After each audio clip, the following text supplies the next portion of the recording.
কি রে তুই এখানে লুকিয়ে লুকিয়ে কি আম খাচ্ছিস রে এত? কোথা থেকে খাবার পর পেট ভরেনি, আবার এখানে এতগুলো আম কেটে নিচ্ছিস, এগুলো কি আম এত? দেখো যা, এগুলো কি হিমসাগর? এটা হচ্ছে গোপালভোগ। গোপালভোগ কোথা থেকে পেলে?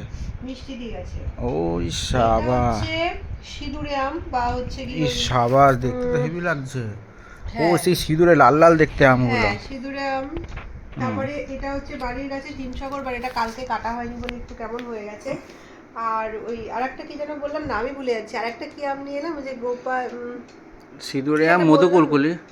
মধুকুলকুলি বা কিছু একটা। হ্যাঁ এইটাও মধুকুল, খেতে খুব ছোটটা মিষ্টি, ছোটটা ছোট না, মধুকুল। কিন্তু খেতে খুব তো সুন্দর। মধুকুলকুলি বলে এটা। হ্যাঁ অলরেডি আমার 4টে আম, 5টা। ওরে বাবারে, অনেকগুলো খেয়ে নিয়েছি। এখন 1 2 3 4 5 6 কেজি ওয়েট হ্যাঁ, দরকার। কালকে আমেশা হয়ে যাবে তো।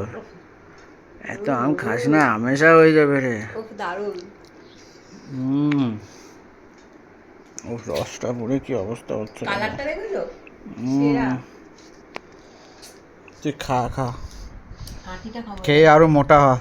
অনেক মোটা হয়ে গেছে। আর এই আমের চক্করে তুই পরে আমারও নাকি ওয়েট তুই লস নাকি করতে বলে হবে। জিম করবি নাকি? আগে আমের সিজনে আম খাবো, 2 কেজি না 5 কেজি ওয়েট বাড়াবো, তারপর আবার লস। আবার 5 কেজি বাড়িয়ে নাকি 1 কেজি কমাবে? এখন আমি আমের রাতেই খাবো। তুই সরান, তুই তো খাস না। ঠিক আছে চ।